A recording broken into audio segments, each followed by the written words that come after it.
Presented by HP Music World. Bholenath recording studio Ramnagar.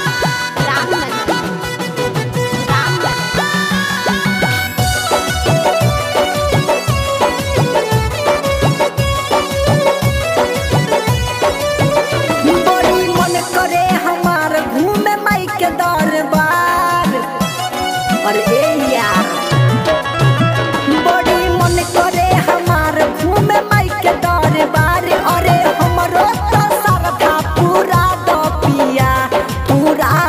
पिया माता रानी के दर्शन करा दो पिया। हमके मूर्तिया पंडाल देखा दो पिया।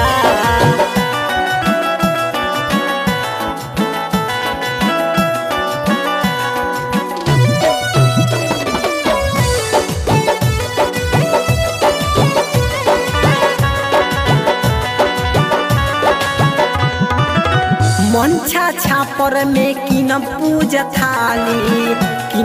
थाली पिया किनब पूजा थाली। नवरंगिया से नारियल लियाई पिया नारियल लियाई। मंछा छापर में किनब पूजा थाली। नवरंगिया से पिया नारियल लियाई पिया नारियल लियाई।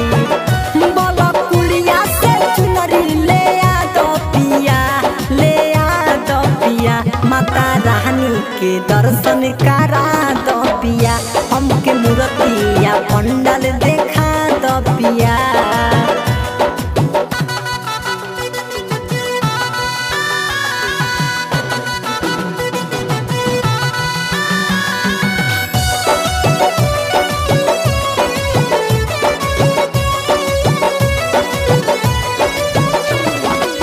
मोहदनपुर के नारियल मशहूर हो हवे मशहूर हो। किने खती लोग झूठे भरपूर हो। मोहदनपुर के नारियल मशहूर हो। किने खती लोग झूठे भरपूर हो। राम कोला के मंदिर देखा दो पिया।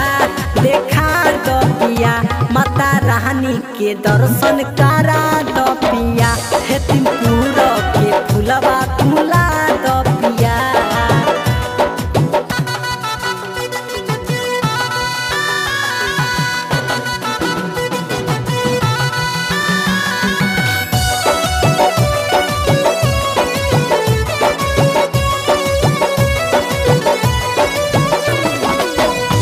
विकास हरिओम जनी भर माव पिया जनी भर माव। सरगम सुनील तू अरजी लगाब पिया अरजी लगाब। सुन परदीप पिया जनी भर माव। सरगम सुनील तू अरजी लगाब पिया अरजी लगाब।